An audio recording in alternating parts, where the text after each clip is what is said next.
नमस्कार दोस्तों, बहुत बहुत स्वागत करता हूं आप सभी का आपके अपने चैनल बी कॉम कॉर्नर के ऊपर। आज का वीडियो बहुत ज्यादा स्पेशल और इम्पोर्टेंट होने वाला है तमाम बी कॉम प्रोग्राम और ओनर्स के स्टूडेंट्स के लिए। उम्मीद करता हूं आप सभी इस वीडियो लेक्चर के दरमियान मेरे साथ आखिरी तक बने रहेंगे। और हाँ, अगर आपको ये वीडियो हेल्पफुल लगता है, कंटेंट यूजफुल लगता है, तो इस वीडियो को लाइक करके अपने तमाम दोस्तों के साथ शेयर जरूर करेंगे। तो विदाउट वेस्टिंग द टाइम चलिए शुरू करते हैं। माय डियर फ्रेंड, जैसा कि आप सभी जानते हैं, रिसेंटली हम लोग चर्चा कर रहे हैं आपके one of the most important subject GST को लेकर के। और जीएसटी के अंदर हम लोगों ने रिसेंटली आपका 12th चैप्टर कंप्लीट किया था। फाइनली आज हम आपका 13 चैप्टर स्टार्ट करने वाले हैं, जिसका टाइटल रहेगा रिटर्न अंडर द जीएसटी। और मैं आपको बताता चलूं, इस चैप्टर से जुड़ा हुआ आज का हमारा ये लेक्चर नंबर 1 रहने वाला है। और आज के लेक्चर के अंदर आप लोग इंट्रोडक्शन समझ सकते हैं, काफी डिटेल में जाकर के रिटर्न को अंडरस्टैंड करेंगे। हम लोग समझेंगे कि जब जब आप लोग जीएसटी की बात करते हैं और जो भी पर्सन आपका रजिस्टर्ड होता है उसको एग्जैक्टली जीएसटीआर फाइल करना पड़ता है, जीएसटी रिटर्न फाइल करना पड़ता है। तो इस पर्टिकुलर चैप्टर के अंदर हमें यह समझना पड़ेगा किन सिचुएशन के अंदर, किन हालात के अंदर एग्जैक्टली हमें कौन सा जीएसटीआर फाइल करना पड़ता है। और जब आप लोग एक पर्टिकुलर जीएसटीआर का चुनाव करते हैं तो वहां पे एडवांटेजेस क्या होते हैं, डिसएडवांटेजेस क्या होते हैं। एक जीएसटीआर फाइल करने का आपको एक टाइम लिमिट दिया जाता है। अगर आप उसके बाद अगर आप लोग जीएसटीआर फाइल करते हैं तो एग्जैक्टली कितना पेनल्टी आपको देखने को मिलता है। इन शॉर्ट, अगर आप लोग जीएसटी रिटर्न से जुड़ी हुई कोई भी जानकारी को अंडरस्टैंड करना चाहते हैं तो वो इस चैप्टर के अंदर कवर होने वाली है। अगर आप लोग इस चैप्टर की बात करते हैं तो इस चैप्टर के अंदर सबसे पहला जो टॉपिक आपका रहेगा दैट इज द जीएसटीआर 1। हम सबसे पहले किसके बारे में पढ़ने वाले हैं सर? आपका जीएसटी रिटर्न 1 के बारे में पढ़ने वाले हैं। इसको आप लोग शॉर्ट में जीएसटीआर 1 के नाम से जानते हैं। अब मेरी बात को ध्यान से समझिएगा, यहाँ पे जीएसटीआर 1 को आप लोग most probably statement of the sales के नाम से भी जानते हैं और statement of the outward supply के नाम से भी जानते हैं। अब आप सभी ने पढ़ा होगा, दो तरीके की सप्लाई होती है, एक आपकी इनवर्ड सप्लाई होती है, एक आपकी आउटवर्ड सप्लाई होती है। ध्यान से समझना मेरी बात को, एक आपकी इनवर्ड सप्लाई, एक आपकी आउटवर्ड सप्लाई। तो जो आउटवर्ड सप्लाई की आपको डिटेल्स फर्निश करनी पड़ती है जीएसटी डिपार्टमेंट को, वो आप लोग किसकी हेल्प से करते हैं सर? आप लोग जीएसटीआर 1 की हेल्प से करते हैं। समझ में आया? तो जीएसटीआर 1 को आप लोग क्या कह सकते हैं? Detailed statement of the sales भी बोला जाता है और इसको आप लोग detailed statement of the outward supply भी कहते हैं। Is it clear? और इसका एक्सप्लेनेशन आपको सीजीएसटी एक्ट 2017 के सेक्शन 37 के अंदर दिया गया है। यहाँ पे क्या लिखा हुआ है? As per the section 37 of the CGST act 2017, every registered person shall furnish the detail of the outward supply file in the form GSTR 1। देखिए वही बात बोला ना, किसमें आपको फाइल करना पड़ेगा सर? आपको जीएसटीआर 1 के अंदर फाइल करना पड़ेगा। अब ध्यान रखिएगा, जो जो डिटेल आप लोग जीएसटीआर 1 के अंदर डालेंगे वो सारी के सारी डिटेल कहां पे रिफ्लेक्ट होंगी? आपकी जीएसटीआर 2B के अंदर रिफ्लेक्ट होंगी, जो मैं आगे आपको काफी डिटेल में जाकर के पढ़ाने वाला हूं। यहां तक बताइए आपको समझ में आया कि नहीं आया, क्लैरिटी मिला कि नहीं मिला? जीएसटीआर 1 आपको कब फाइल करना होता है? अब यहाँ पे समझिएगा, एप्लीकेबिलिटी के अंदर है ना, किन किन को फाइल करना है उससे कहीं ज्यादा इंपॉर्टेंट हो जाता है किन किन को जीएसटीआर 1 फाइल कहीं नहीं करना होता है। माने कुछ पर्टिकुलर ऐसी सिचुएशंस होती हैं, कुछ पर्टिकुलर ऐसे हालात होते हैं जहां पर आप लोग जीएसटीआर 1 फाइल नहीं कर सकते, आपको जीएसटीआर 1 फाइल करने की जरूरत नहीं होती है। जैसे सबसे पहली कंडीशन हमने क्या पढ़ी सर? सबसे पहली कंडीशन हमने पढ़ी है, जो भी आपका रजिस्टर्ड पर्सन होगा ना वो आपका एलिजिबल है, उसको क्या करना पड़ता है सर? आपका जीएसटीआर 1 फाइल करना पड़ता है अगर उसको फर्निश करना है अपनी आउटवर्ड सप्लाई की डिटेल्स को। अब ध्यान से समझिएगा, ये कुछ ऐसी सिचुएशन है जहां पे आपको जरूरत नहीं है किसी भी तरीके के जीएसटीआर की। क्लियर है? किसी भी तरीके के जीएसटीआर की आपको क्या नहीं है सर? आपको जरूरत नहीं है सर। सबसे पहले आपको आईएसडी के केस में जीएसटीआर 1 फाइल करने की जरूरत नहीं होती है, जिसको आप लोग इनपुट सर्विस डिस्ट्रीब्यूटर्स के नाम से जानते हैं। जितने भी इनपुट सर्विस डिस्ट्रीब्यूटर हैं उनको आपके जीएसटीआर 1 फाइल करने की जरूरत नहीं होती है। इसको आपको अपने दिलो दिमाग और जहन के अंदर उतार लेना है। दूसरा, जो भी आपका कंपोजिशन टैक्स पेयर होते हैं, जो भी आपके कंपोजिशन स्कीम जिन्होंने ऑप्ट किया है और जो जिनको आप लोग क्या बोलते हैं सर? आपका कंपोजिशन टैक्स पेयर बोलते हैं, उनको भी जीएसटीआर 1 फाइल करने की जरूरत नहीं होती है। इसके अलावा जितने भी आपके एनआरटीपी होते हैं, नॉन रेजिडेंट टैक्सेबल पर्सन होते हैं, उनको भी जीएसटीआर 1 फाइल करने की जरूरत नहीं है। इसके अलावा जो भी पर्सन लायबल है डिडक्ट करने के लिए टीडीएस, याद रखिएगा जो भी पर्सन लायबल है डिडक्ट करने के लिए टीडीएस, उस पर्टिकुलर सिचुएशन के अंदर भी हमें आपके जीएसटीआर 1 फाइल करने की जरूरत नहीं होती है। जितने भी पर्सन जो ई कॉमर्स ऑपरेटर से कलेक्ट करते हैं टीसीएस को, वहां पर इसकी जरूरत नहीं होती है। और supplier of the OIDAR service, last lecture के अंदर मैंने आपको पढ़ाया था ओआईडीएआर सर्विसेज क्या होता है। अगर आप लोग ओआईडीएआर सर्विस के थ्रू सप्लायर हैं तो आपको जीएसटीआर 1 फाइल करने की जरूरत नहीं होती है। तो याद रखिएगा ये कुछ ऐसे हालात है जहां पर हमें किसकी जरूरत नहीं होती है सर, आपके जीएसटीआर 1 फाइल करने की जरूरत नहीं होती है। क्लियर है? तो आई होप कितनी बातें आपको क्लियर रही होंगी, आपको दिलो दिमाग और जहन के अंदर एक क्लैरिटी हो गया होगा कि भैया ये जो आपका जीएसटीआर 1 है ना, इसका क्या मामला रहने वाला है, किनको फाइल करना है। अब यहाँ पे ध्यान रखिएगा, यहाँ पर आपको दो चीजें देखने को मिलेंगी जो काफी अहम, इंपॉर्टेंट और जरूरी हो जाती है आपके एग्जामिनेशन के लिहाज से। If we talk about the due date, sir GSTR 1 file करने की ड्यू डेट क्या रहती है, तो हमने यहाँ पे दो कैटेगरी बनाई हुई है। एक आपका मंथली जीएसटीआर 1 रहेगा, एक कुछ ऐसे पर्सन रहेंगे जो कहीं ना कहीं क्वार्टरली क्यूआरएमपी स्कीम को ऑप्ट करते हैं। क्यूआरएमपी स्कीम क्या होता है, इसके ऊपर मैं काफी डिटेल में आने वाले लेक्चर के ऊपर चर्चा करने वाला हूं, तो अभी हम इसको थोड़ा सा स्किप करके चलेंगे। लेकिन आपको याद रखना, अगर आप लोग क्यूआरएमपी की बात करते हैं, क्यूआरएमपी स्कीम की बात करते हैं, तो उसके लिए ड्यू डेट अलग है। और अगर आप लोग यहाँ पे मंथली जीएसटीआर 1 की बात करते हैं तो उसके लिए आपको ड्यू डेट अलग देखने को मिलेगा। और इसका फ्रीक्वेंसी कैसे रहता है सर, आपका मंथली रहता है। यहाँ पे देखिए, अगर आप लोग यहाँ पे लास्ट डेट की बात करते हैं तो जीएसटीआर 1 फाइल आपको करना है, मंथली करना होता है। जैसे इस मंथ का अगर आपको जीएसटीआर 1 फाइल करना है तो नेक्स्ट जो आपका महीना आएगा, नेक्स्ट जो मंथ आएगा ना, उसका 11th आपको पकड़ के चलना है। जैसे अगर आप लोग अभी बात करते हैं, अप्रैल चल रहा है, अप्रैल के बाद मई आएगा, तो 11 मई तक का आपका ड्यू डेट रहता है। ठीक है, 11 मई के बाद आपको जो पेनल्टी वगैरह का सीन हो जाता है वो सब देखने को मिलता है। इसका मतलब आप लोग कह सकते हैं 11th of the next month. ठीक है, 11th of the next month क्या कंसीडर किया जाता है सर, लास्ट डेट कंसीडर किया जाता है अगर आप लोग मंथली जीएसटीआर 1 की बात करते हैं। ठीक है, यहाँ पे फ्रीक्वेंसी क्या होता है सर, मंथली होता है। अगर आप लोग यहाँ पे क्यूआरएमपी स्कीम की बात करते हैं तो जो आपका क्वार्टर होगा ना, मंथ फॉलोइंग क्वार्टर के अंदर 13th डे आप लोग पकड़ के चलते हैं। ठीक है, तो खैर इसके बारे में मैं आने वाले वक्त में काफी डिटेल में चर्चा करूंगा। अभी आप लोगों के दिलो दिमाग और जहन के अंदर ये बात बैठनी चाहिए कि भैया ने जीएसटीआर 1 के लिए लास्ट डेट क्या कंसीडर करवाया है, मैंने नहीं, मतलब टेक्स्ट के अंदर गिवन है, that is the 11th of the next month. ठीक है, जो अगला महीना आता है उसका 11th आप लोग क्या पकड़ के चलते हैं, लास्ट डेट पकड़ के चलते हैं। Is it clear? बताइए यहां तक समझ में आया कि नहीं आया? ठीक है, अब यहाँ पे अगर आप लोग चलेंगे ना तो बाकी सारी चीजें सेम है। अगर आप लोग ध्यान से देखेंगे, अगर आप लोग बात करते हैं नेचर की और अगर आप लोग बात करते हैं पर्पज की, किसके नेचर और किसके पर्पज की बात हो रही है सर, आपके जीएसटीआर 1 के पर्पज की बात हो रही है, जीएसटीआर 1 के नेचर की बात हो रही है। तो मैंने बताया जीएसटीआर 1 क्या होता है, डिटेल्ड रिटर्न होता है। और जीएसटीआर 1 के अंदर जो आपको डिटेल दी जाती है ना, वो आपका इनवॉइस वाइज डिटेल प्रोवाइड की जाती है। किसकी डिटेल्स होंगी, वो हमेशा आउटवर्ड सप्लाई की डिटेल होंगी, मैं आपको पहले बता चुका हूं। ठीक है, तो आउटवर्ड सप्लाई की जो इनवॉइस वाइज डिटेल है वो आपको कहां पे देखने को मिलती है सर, आपको जीएसटीआर 1 के अंदर देखने को मिलती है। और अगर आप लोग यहाँ पे बेसिस क्या होता है सर, यहाँ पे ध्यान रखिएगा, जैसे ही आपने, जैसे अगर आप लोग यहाँ पे, मैं इसको थोड़ा सा जूम करके कुछ बातें आपको समझाता हूं। लेट अस कंसीडर, अगर आप लोग ये मान के चलते हैं आपने क्या किया है सर, आपका जीएसटीआर 1 फाइल किया है। जैसे ही आपने जीएसटीआर 1 फाइल किया है ना, तो यहां से डिटेल उठेंगी और वो डिटेल आपको कहां पे रिफ्लेक्ट होंगी सर, आपका जो आपका जीएसटीआर 2A है या 2B, अमूमन हम लोग क्या लेके चलते हैं सर, 2B लेके चलते हैं। यहाँ पे आपको तमाम डिटेल्स देखने को मिलेंगी। इसका मतलब आप लोग क्या कह सकते हैं, इसका मतलब माय डियर फ्रेंड्स आप लोग ये कह सकते हैं कि ये बेसिस है। किसके लिए बेसिस है सर, आपका auto population in the GSTR 2A या फिर क्या कहेंगे जीएसटीआर 2B। 2B के अंदर ऑटो पॉपुलेशन रेसिपेंट के लिए काफी बेस रहने वाला है। और अगर आप लोग आईटीसी क्लेम करना चाहते हैं, क्या क्लेम करना चाहते हैं, आईटीसी क्लेम करना चाहते हैं, ITC claim by the buyer, तो उस सिचुएशन के अंदर भी ये उसका बेस रहने वाला है। क्लियर है? तो नेचर और पर्पस के अंदर बुनियादी तौर पे आपको केवल और केवल इतना लिखना है। अगर आप लोग इतना लिख देते हैं तो डेट्स इट। क्लियर है? इससे बाहर आपको जाने की जरूरत नहीं है। यहां तक बताइए आपको सारी क्लैरिटी हुआ है या नहीं हुआ, किन किन लोगों को जीएसटीआर 1 फाइल करना है, किन किन को फाइल नहीं करना है, ड्यू डेट क्या रहने वाला है, नेचर और पर्पस क्या रहने वाला है, इन तमाम मुद्दों पर मैंने आज की क्लास के अंदर आप सभी के साथ चर्चा किया है।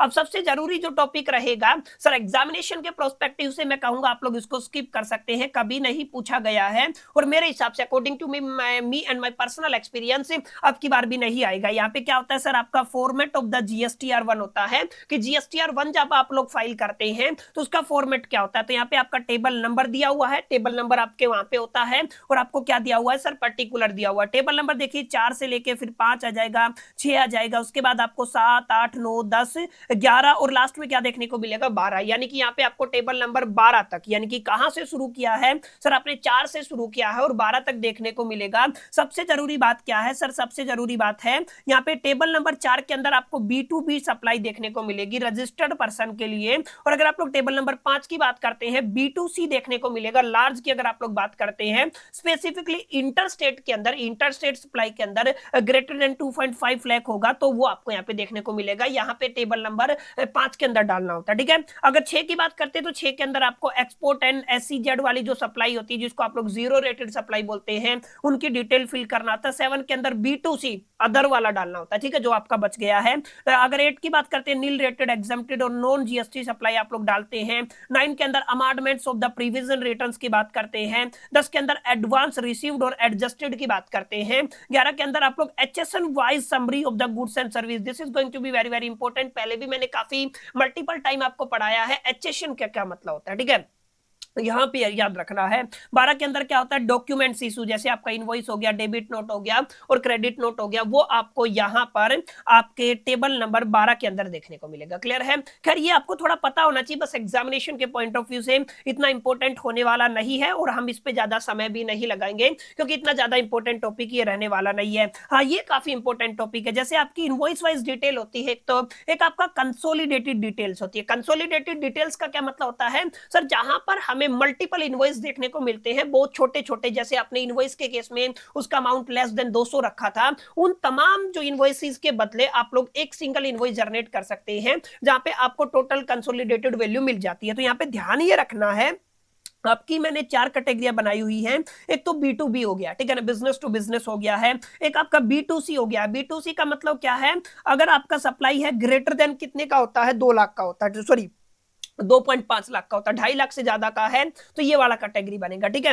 अगर आप लोग B2C स्मॉल की बात करते हैं, जैसे B2C लोअर्स हो गया, B2C स्मॉल हो गया, इसके बाद आप लोग डेबिट और क्रेडिट नोट की बात करते हैं, तो B2B के अंदर आपको डिटेल रिक्वायर्ड होती है इनवॉइस वाइज। जैसे ही B2C लार्ज की बात करते हैं तो यहाँ पे भी इनवॉइस वाइज डिटेल होती है, लेकिन B2C मैंने बताया ना स्मॉल, अगर आप लोग इनवॉइस की बात करेंगे तो यहाँ पे आपको कंसोलिडेटेड इनवॉइस की जरूरत रहेगी। डेबिट और जो क्रेडिट नोट है, इसके लिए हमें सेपरेट रिपोर्टिंग की जरूरत है। इस पॉइंट को भी आपको अपने दिलो दिमाग और जहन के अंदर बैठा लेना है, एग्जामिनेशन के प्रोस्पेक्टिव से इंपॉर्टेंट रहने वाला है। क्लियर है। तो ये बेसिक बेसिक बातें हैं, बड़ा घुमाता है एग्जामिनर आपको कि ये बताइए, और बच्चा कंफ्यूज हो जाता है, यार इतनी छोटी छोटी चीजें तो टीचर ने पढ़ाया ही नहीं। तो आप लोग इसको मेक श्योर करके ना अपने दिलो दिमाग और जहन के अंदर बैठा लीजिएगा। एक छोटी सी जानकारी और है, जो मैंने पहले भी मल्टीपल टाइम आपके साथ शेयर की है, मैंने काफी पहले आपको पढ़ाया था।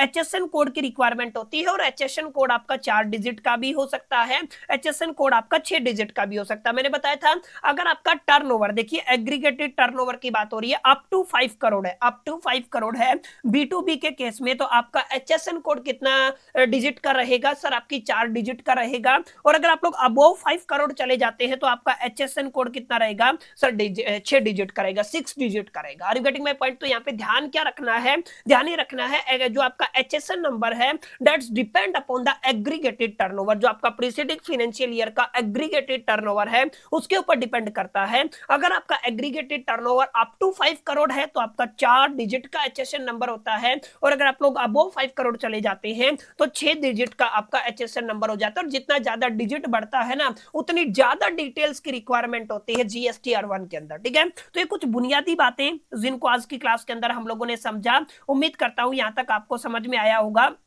क्लैरिटी मिला होगा कि क्या क्या ये मामला चल रहा है। जो मैं बातें आपको समझाने की कोशिश कर रहा हूं वो तमाम चीजें आपको समझ में भी आई होंगी। क्लियर है। अब हम थोड़ा आगे बढ़ेंगे माय डियर फ्रेंड्स, और थोड़ा डिटेल में जाकर के और पढ़ने वाले, ध्यान दीजिएगा। अब हम क्या पढ़ेंगे, कम्युनिकेशन टू द रेसिपेंट। देखिए GSTR1 के रेफरेंस में बात करेंगे, कम्युनिकेशन टू द रेसिपेंट, जो आपका रेसिपेंट है उसके कम्युनिकेशन की अगर आप लोग बात करते हैं तो क्या बताया मैंने, data auto populated in the GSTR2A and GSTR2B। ज्यादा क्या आपको देखने को मिलता है, जीएसटीआर 2 भी देखने को मिलता है अगर आपका स्टैटिक है। क्या है? आपका स्टैटिक है। और अगर डायनामिक है, डायनामिक का मतलब रैपिडली जो चेंज होता रहता है, ठीक है ना। डायनामिक के केस में आपको 2A देखने को मिलेगा, लेकिन कोई आपको ऐसा सिचुएशन, ऐसा क्वेश्चन नहीं देखने को मिलेगा जहां पे हम लोग 2A की बात करेंगे। मेजरली हम लोग किसकी बात करते हैं? 2B की बात करते हैं, ठीक है। जैसे आप लोग क्या करते हैं, आप लोग यहाँ पे जीएसटीआर 1 फाइल करते हैं, आपकी ऑटो डिटेल्स कहां पे चली जाती है? ऑटो पॉपुलेटेड हो जाती है in the GSTR 2B and help recipient to claim the ITC. मैंने पहले भी बताया हुआ है, यही वो आपकी डिटेल है जो हेल्प करती है एक रेसिपेंट को, एक बायर को आईटीसी को क्लेम करने के लिए। Is it clear? तो ये कुछ बुनियादी बातें हैं जिनको आपको समझना पड़ेगा, पढ़ना पड़ेगा, बिना पढ़े गुजारा नहीं होने वाला है, ऐसा आप सभी भी जानते हैं। और ये एक ऐसा सब्जेक्ट है जो 101% कैसा रहने वाला है सर? आपका प्रैक्टिकल और थ्योरेटिकल दोनों रहने वाला है। बिना थ्योरी के प्रैक्टिकल नहीं कर सकते, प्रैक्टिकल नहीं किया तो थ्योरी का कोई यूज नहीं है, तो दोनों चीजें इंटरकनेक्टेड है, ठीक है। बहरहाल एक छोटी सी बात और करते हैं सर, रेक्टिफिकेशन ऑफ एरर की बात करते हैं। जीएसटीआर 1 फाइल करते टाइम आपका कोई एरर रह गया है, कोई मिस्टेक हो गया है, कोई गलती हो गया है, तो क्या हम लोग उसको करेक्ट कर सकते हैं? तो इसका आंसर है यस, आप लोग करेक्ट कर सकते हैं, लेकिन उसको करेक्ट किया जाएगा। Error are corrected in the subsequent GSTR 1, यानी कि आपका जो नेक्स्ट सब्सिक्वेंट जीएसटीआर 1 आएगा ना, उसके अंदर आपको क्या करना पड़ता है सर? एरर्स को करेक्ट करना पड़ता है, ठीक है। तो अगर आपका कोई एरर हो गया है जीएसटीआर 1 के दरमियान, उसको अगर आप लोग करेक्ट करना चाहते हैं तो आप लोग कब करेक्ट कर पाएंगे? आप लोग उसका जो आपका सब्सिक्वेंट जीएसटीआर 1 होता है ना, उसको आप लोग वहां पे आप लोग करेक्ट कर पाएंगे। और इसके लिए टाइम लिमिट रखा गया है, ऐसा नहीं आप लोग कभी भी टाइम लिमिट रखा गया है, आपको अर्लियर चूज करना है सर, पहले वाला चूज करना है, या तो आप लोग 30 November of the next financial year, या फिर आप लोग कह सकते हैं ड्यू डेट या date of filing the annual return, दोनों के अंदर जो पहले होगा ना वही आपका टाइम लिमिट रखा जाएगा। और इसके बाद अगर आप लोग कुछ करते हैं तो आपका अमेंडमेंट अलाउड नहीं है, अगर आप जीएसटीआर 1 की बात करते हैं। समझ में आया? तो जीएसटीआर 1 के रेफरेंस में बच्चा के क्या याद रखना है? आपको याद रखना है, अपने दिलो दिमाग और जहन के अंदर बैठाना है कि यहां पर हमें अगर अमेंडमेंट करना है, कोई चेंजेस कराना है, कोई करेक्शन कराना है, कोई रेक्टिफिकेशन करना है एरर का, तो हम आपके सब्सिक्वेंट जीएसटीआर 1 के अंदर करेंगे।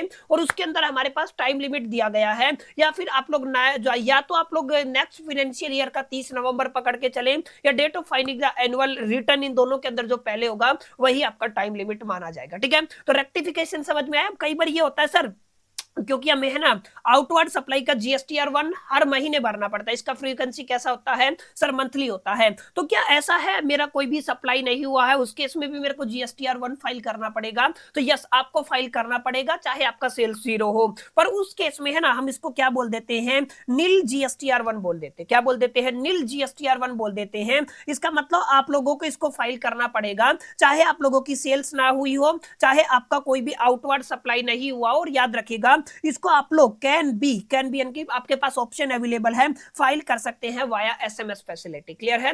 तो एक एसएमएस के थ्रू भी आप लोग इसको क्या कर सकते हैं? फाइल कर सकते हैं। अगर आपका सेल्स नहीं है, नो आउटवर्ड सप्लाई है, उस पर्टिकुलर सिचुएशन के अंदर हम लोग क्या कर सकते हैं? हम नील जीएसटीआर 1 को फाइल कर सकते हैं। तो आपको बहुत आसान चीजें दिखी होंगी, बहुत बेहद आसान है, बहुत ईजी है, जिनको आपको अपने दिलो दिमाग और जहन के अंदर बैठाना, ठीक है। अब यहाँ पे समझिएगा मैंने क्या कहा। यहाँ पे एक काफी मैं जूम करके एक छोटी सी बात आपको माय डियर फ्रेंड समझाने की कोशिश करता हूँ, प्लीज थोड़ा ध्यान दीजिएगा। जैसे यहाँ पे मैं बात करता हूँ, जैसे ए पर्सन है, अब यहाँ पे मेरे लिए मैंने ये सप्लाई किया है, ठीक है। अब ये जिस पे मान लीजिए किस पर्सन के पास गया सर? बी के पास गया, ठीक है। अब अगर आप लोग ए के रेफरेंस में बात करते हैं तो इसने क्या किया सर? इस पर्सन ने, ए ने क्या किया है? आपका जीएसटीआर 1 फाइल किया है। क्या किया सर? आपका जीएसटीआर 1 फाइल किया है, क्योंकि ए के लिए सर ये क्या था? ये आपका आउटवर्ड सप्लाई था। समझ में आया? ये क्या था सर? आपका आउटवर्ड सप्लाई था। लेकिन अगर आप लोग बी, अगर आप लोग बात करते हैं, बी बायर है या बी आपका रेसिपेंट है, तो रेसिपेंट के लिए माय डियर फ्रेंड्स ये क्या रहेगा सर? ये इसके लिए आपका इनवर्ड सप्लाई रहेगा। समझ में आया? तो ये क्या रहेगा? आपका इनवर्ड सप्लाई रहेगा। तो इनवर्ड सप्लाई की अगर आप लोग बात करते हैं रेसिपेंट के केस में, तो क्या उसको एग्जैक्टली कौन सा जीएसटीआर 1 या जीएसटीआर 2 या 2B कौन सा फाइल करना पड़ेगा? तो जैसा कि मैंने आपको बताया, इस पर्टिकुलर सिचुएशन के अंदर जो रेसिपेंट होता है उसके लिए क्या होता है सर? आपका यहां पर अमूमन ये देखा गया है जीएसटीआर 2B की बात करते हैं, जो हमें मैन्युअली फाइल नहीं करना होता है। ये जो डिटेल है आपके जीएसटीआर 1 से उठ करके आपको कहां पे देखने को मिलती है सर? आपके 2B के अंदर देखने को मिलती है। समझ में आया? तो इनवर्ड सप्लाई के केस में हमें मैन्युअली कुछ करने की जरूरत नहीं है। एक बार आपके सप्लायर ने आउटवर्ड सप्लाई के लिए आपका GSTR 1 फाइल किया तो ऑटोमेटिकली ऑटो पॉपुलेशन हो जाएगा GSTR 2B के अंदर। क्लियर? तो GSTR 2B आप लोगों को इंडिविजुअली क्या नहीं करना पड़ता है माय डियर फ्रेंड्स, फाइल नहीं करना पड़ता है। इसका एक्सप्लेनेशन आपको जीएसटी एक्ट के सेक्शन 38 में देखने को मिलेगा। यहाँ पे याद रखिएगा, इनवर्ड सप्लाई के केस में अगर कोई रेसिपेंट इनवर्ड सप्लाई की बात करता है तो ये जो डिटेल है ना, ये ऑटो जनरेटेड होती हैं, इनको आपको मैन्युअली फाइल करने की जरूरत नहीं है, जैसे आपने अर्लियर GSTR 2 की बात की। क्लियर है? अर्लियर सिस्टम की अगर आप लोग बात करते, पहले GSTR 2 को मैच किया जाता था, जो अब क्या कर दिया गया है, सस्पेंड कर दिया गया। वैसे इंपॉर्टेंट बात नहीं है, बाकी आपको पता होना चाहिए, तो पता होना चाहिए जी स्टूडेंट, आपको ये सारी चीजें अपने दिलो दिमाग और जहन के अंदर होनी चाहिए। इसका मतलब क्या मैं ये कह सकता हूं कि सर अगर आपका इनवर्ड सप्लाई है तो आप लोग क्या कहेंगे, purchase is made by the tax payer. Purchase क्या हुआ है, टैक्स पेयर के द्वारा मेड किया गया। ठीक है, परचेज किसने किया, टैक्स पेयर ने किया है। डिटेल्स आर ड्राइव्ड, डिटेल कहां से ड्राइव की जाएगी, जो आपके सप्लायर ने GSTR 1 फाइल किया। ठीक है, GSTR 1 आउटवर्ड सप्लाई के लिए फाइल हुआ, वहीं से डिटेल कहां पे जाएगी, आपके GSTR 2B के अंदर जाएगी, और 2B के बिहाफ पे जो आपका रेसिपेंट है ITC क्लेम करता है। समझ में आया? तो ऐसे आपकी सारी इंफॉर्मेशन, सारी जानकारी माय डियर फ्रेंड्स क्या होती है, टैली होती है। ठीक है, अब जैसे मैंने बताया मेड अवेलेबल दो तरीके के GSTR होते हैं, 2AB होता है, 2B भी आपके एग्जामिनेशन के हिसाब से स्टैटिक स्टेटमेंट होता है जो चेंज नहीं होता है, जिसको 2B के अंदर रखते हैं। अगर डायनामिक अगर पॉसिबिलिटी है चेंजेस की तो वो 2A के अंदर होती है। क्लियर है? और यहाँ पे याद रखिएगा, recipient do not file inward details, recipient को इनवर्ड डिटेल्स भरने की जरूरत नहीं है। सप्लायर ने आउटवर्ड सप्लाई के केस में वो सारी चीजें ऑलरेडी प्रोवाइड कर दी है, एंड सिस्टम प्रोवाइडेड। इसको क्या कौन प्रोवाइड करता है, सर आपका सिस्टम प्रोवाइड करता है। समझ में आया? GSTR 1 आपका सप्लायर फाइल करेगा आउटवर्ड सप्लाई के लिए, जो ऑटोमेटिकली ऑटो पॉपुलेट हो जाएगी डिटेल्स कहां पर, जो आपका GSTR 2B है उसके अंदर। ठीक है, जो इनवर्ड सप्लाई माना जाएगा रेसिपेंट के केस में, और उसी इनवर्ड सप्लाई के बिहा पे आपका जो रेसिपेंट है वो क्या करता है, सर ITC क्लेम करता है। Is it clear? तो इसको आपको थोड़ा सा अच्छे से समझना माय डियर फ्रेंड्स, काफी इंपॉर्टेंट, अहम और जरूरी जानकारी ये रहने वाली है। तो अभी तक हमने क्या पढ़ा, सर आपका GSTR 1 पढ़ लिया है, GSTR 2A 2B पढ़ लिया है, जितने आपके एग्जामिनेशन के अकॉर्डिंग आपका दिया गया है, जितना इंपॉर्टेंट है वो सारा पार्ट मैंने माय डियर फ्रेंड्स यहाँ पे कवर करा दिया है। अब हम एक और सेक्शन को काफी डिटेल में पढ़ेंगे, that is the GSTR 3B। Sir किसकी बात कर रहे हैं, GSTR 3B। इसकी जो डिटेल है सेक्शन नंबर 39 के अंदर दी गई है। किसके, सर आप लोग CGST एक्ट 2017 की बात करते हैं, और यहां पे लिखा गया है according to as per the section 39 of the CGST act 2017 registered person shall furnish detail of the. अब यहां पे किसकी डिटेल है, सर इनवर्ड सप्लाई की है, यस आपकी इनवर्ड सप्लाई भी दिखेगी। क्या आउटवर्ड सप्लाई की है, सर आउटवर्ड सप्लाई की भी दिखेगी। क्या आपकी ITC अवेल्ड किया उसकी डिटेल है, सर उसकी भी डिटेल है। टैक्स पेबल और पेड की भी डिटेल दिखेगी, यानी कि आपको ओवरऑल सारी डिटेल्स देखने को मिलेंगी। ठीक है ना? तो आप लोग कह सकते हैं it's a collection of the details. क्या होता है सर, आपका समरी होता है। क्या होता है सर, आप लोग क्या कहेंगे, it is A summary return. क्या होता है, समरी रिटर्न। जब भी आप लोग यहाँ पे GSTR 3B की बात करेंगे तो आपके outward supply, inward supply, ITC avail, tax payable और पेड, ये तमाम तरीके की चीजें आपको कहां पे देखने को मिलती है, GSTR 3B के अंदर देखने को मिलती है। और it is a self declaration as a summary return. मैंने बताया ना, ये कैसे होता है, आपका सेल्फ डिक्लेरेशन की तरह होता है। ठीक है, तो इनवर्ड, आउटवर्ड और ITC तीनों के सिचुएशन के अंदर आपको एक समरी स्टेटमेंट की तरह आप लोग GSTR 3B की बात कर सकते हैं। हर एक रजिस्टर्ड पर्सन को ये आपका फाइल करना पड़ता है। किन किन को फाइल नहीं करना है, अगेन वही बात आ गई। अगर आप लोग ISD की बात करते हैं, इनपुट सर्विस डिस्ट्रीब्यूटर्स की बात करते हैं, तो उनको फाइल नहीं करना होता है। अगर आप लोग NRTP की बात करते हैं, नॉन रेजिडेंशियल टैक्सेबल पर्सन की बात करते हैं, उनको फाइल नहीं करना होता है। कंपोजिशन टैक्स पेयर जो होते हैं, अच्छा कंपोजिशन टैक्स पेयर के लिए इससे आगे मैं आपको पढ़ाऊंगा GSTR 4 पढ़ना पड़ता है। ठीक है, क्या पढ़ना पड़ता है, सर GSTR 4 पढ़ना पड़ता है। Person liable for the TDS section 51 के अकॉर्डिंग, तो यहाँ पे उस केस में भी आपको इसको फिल करने की जरूरत नहीं है। E commerce operator liable for the TCS की होती है, तो यहाँ पे सेक्शन 52 के अकॉर्डिंग उनको भी ये आपका GSTR 3B फाइल करने की जरूरत नहीं है। बस आपको ध्यान रखना है कौन कौन फाइल कर सकते हैं, कौन कौन नहीं कर सकते हैं। इनके अलावा जो बच गए वो कर सकते हैं, तो कौन कौन नहीं कर सकते हैं इस लिस्ट को आपको अपने दिलो दिमाग और जहन के अंदर रखना है। Is it clear? तो ये आपको थोड़ा सा ध्यान में रखना है। अच्छा, अगर आप लोग 3B की ड्यू डेट की बात करते हैं तो अगेन मैंने दो पार्ट में बाइफरकेट किया है। नॉर्मल टैक्स पेयर आ जाएगा और आपका QRMP स्कीम वाला टैक्स पेयर आ जाएगा। ठीक है, अब यहाँ पे QRM से जो आपका QRMP टैक्स पेयर है उस केस में ध्यान दीजिएगा। उससे पहले नॉर्मल टैक्स पेयर की बात करते हैं तो नेक्स्ट मंथ का जो 20th होगा ना, वहां पे 11th डेट है, यहाँ पे क्या है 20 डे माना जाएगा आपका ड्यू डेट। और अगर आप लोग QRMP स्कीम के अकॉर्डिंग 22nd या 24th of the next month after the quarter क्या माना जाएगा, ड्यू डेट माना जाएगा। क्लियर है, तो ये आपको थोड़ा ध्यान में रखना है कि सर GSTR 1 के केस में ड्यू डेट आपका 11th of the next month था, यहाँ पे क्या है 20th of the next month. Clear, ये आपको थोड़ा ध्यान में रखना है। अगेन हम लोग यहाँ पे किसकी बात करने वाले sir, nature and the purpose. किसकी नेचर और पर्पज की, GSTR 3B की। तो ये क्या होता है सर, आपका समरी रिटर्न होता है। क्या होता है, समरी रिटर्न होता है। यहाँ पे कोई इंफॉर्मेशन आपको इनवॉइस वाइज डालने की जरूरत नहीं है। इसको ये कहां पे इस्तेमाल होता है, पेमेंट ऑफ द टैक्स के केस में इस्तेमाल होता है और डिक्लेरेशन ऑफ द ITC के केस में इस्तेमाल किया जाता है। Mandatory even if no transaction, अगर आपका नील रिटर्न है तो उस केस में भी आपका 3B आपको मैंडेटरी है, इसके ऊपर काम करना पड़ेगा, इसको फाइल करना पड़ेगा। ठीक है, इट्स नॉट ए चॉइसेबल। ठीक है, ये आपका वॉलंटरी नहीं होता है, इट्स ए मैंडेटरी। ठीक है, चाहे आपका नील रिटर्न हो लेकिन आपको भरना पड़ेगा। और यहाँ पे मेन मुद्दा क्या है, पेमेंट की टैक्स करते टाइम और डिक्लेरेशन ऑफ द ITC के टाइम पे हमें 3B की जरूरत होती है। Is it clear? तो 3B आपके एग्जामिनेशन के प्रोस्पेक्टिव से अगेन बहुत जरूरी रहने वाला है।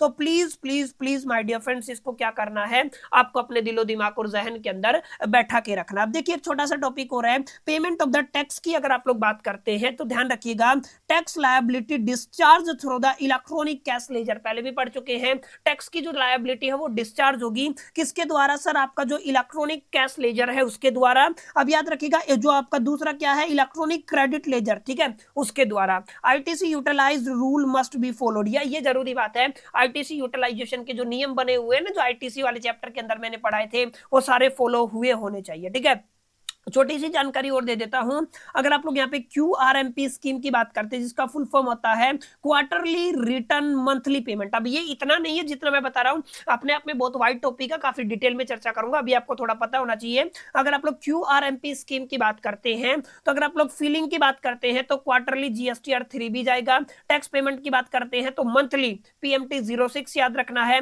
मेथड की बात करते हैं तो फिक्स सम या सेल्फ असेसमेंट का मेथड होता है। इन पर मैं आने वाले वक्त में काफी डिटेल में चर्चा करूंगा। अभी के लिए आप लोग केवल गो थ्रू कीजिए ताकि आपको दिलो दिमाग और जहन के अंदर कुछ बातें रह सके। अब अगेन आपका अगर आप लोग GSTR 3B की बात करते हैं तो इसको कब नील की बात कर रहा हूं, नील GSTR 3B की। तो इस पर्टिकुलर सिचुएशन के अंदर आपका कोई आउटवर्ड सप्लाई नहीं है, इनवर्ड सप्लाई नहीं है, ITC नहीं है, उस केस में आपको क्या फाइल करना होता है, आपका नील GSTR 3B फाइल करना होता है। और याद रखिएगा इसको भी आप लोग SMS के through by authenticating through the OTP आप लोग फाइल कर सकते हैं। ठीक है, तो अगर आपका नील रेटेड GSTR 3B है या अगर आप लोग GSTR 1 की बात करते हैं, दोनों आप लोग SMS के थ्रू फाइल कर सकते हैं। एक इंपॉर्टेंट बात और है, जैसे कि मैंने आपको बताया GSTR 1 के अंदर आपका रेक्टिफिकेशन अवेलेबल था। क्या था, रेक्टिफिकेशन अवेलेबल था, आप लोग उसके अंदर अमेंडमेंट कर सकते थे। लेकिन अगर आप लोग रेक्टिफिकेशन ऑफ एरर की बात करते हैं GSTR 3B के अंदर, नो रिवीजन अलाउड, यहाँ पे आपको रिवीजन नहीं दिया गया है। अगर आप लोग एडजस्टमेंट मेथड की बात करते हैं तो error corrected in the subsequent return, तो मैंने बताया सब्सिक्वेंट जो रिटर्न होगा उनके अंदर करेक्ट किया जाएगा। टाइम लिमिट अगेन वही रहेगा, आपको अर्लियर चूज करना है। नेक्स्ट फाइनेंशियल ईयर का 30 नवंबर पकड़ सकते हैं, या तो आप लोग जो आपका annual date of filing the return है, दोनों के अंदर जो अर्लियर होगा वही हमें चूज करना होता है। ठीक है, अब अगर आप लोग इस डेट के बाद अगर आप लोग कुछ भी यहाँ पे फाइल करते हैं, अगर आप लोग इस डेट के बाद फाइल करते हैं तो इंटरेस्ट और लेट फीस आपको याद रखना है। लेट फीस क्या रहेगा सर, नॉर्मल रहता है, एक दिन का 50 रुपया लेट फीस ऐड होता जाएगा। और अगर आपका नील रिटर्न है तो उस केस में आपको रिलैक्सेशन दिया गया है, 20 रुपया पर डे का रहेगा। ठीक है, तो एक दिन का नॉर्मल केस में 50 रुपया आपका जो आपका क्या कहेंगे लेट फीस लगता है। और अगर आप लोग यहाँ पे नील रिटर्न की बात करते हैं तो आपका 20 रुपया पर डे लगता है। Is it clear? तो इसको आपको अपने दिलो दिमाग और जहन के अंदर बैठाना है, अच्छे से याद करना है। कुछ कुछ बातें हैं जो बेहद आसान है, कुछ कुछ बातें हैं जो हो सकती है आप सभी को पेचीदा लगे, लेकिन अगर आप लोग प्रैक्टिस करेंगे तो आई एम 100% डैम श्योर इस लेक्चर को अगर आप लोग कम से कम 2 बार देखते हैं और सारी चीजों को रिकॉल करते हैं, मेमोराइज करते हैं, लिख करके देखते हैं, तो 100% चीजें बेहद आसान आपको लगने वाली है और यहाँ से जब पूछे जाने वाले तमाम क्वेश्चंस को आप लोग with in the second solve कर सकते हैं। उम्मीद करता हूँ इतनी बातें आपको क्लियर रही होगी। जो पहला लेक्चर है जो आपका रिटर्न अंडर द जीएसटी से जुड़ा हुआ है, जो आपका चैप्टर नंबर 13 है, वो आपको समझ में आया होगा, सेशन आपको पसंद आया होगा, वीडियो अच्छा लगा होगा। वीडियो अच्छा लगा तो इस वीडियो को लाइक जरूर कर दीजिएगा, दोस्तों के साथ शेयर करना मत भूलिएगा। पहली दफे चैनल पे आए हैं तो सब्सक्राइब करके बेल आइकन को जरूर प्रेस कर दीजिएगा। इस वीडियो के अंदर इतना ही, मिलते हैं नेक्स्ट वीडियो के अंदर। जब तक के लिए the best, till the keep learning.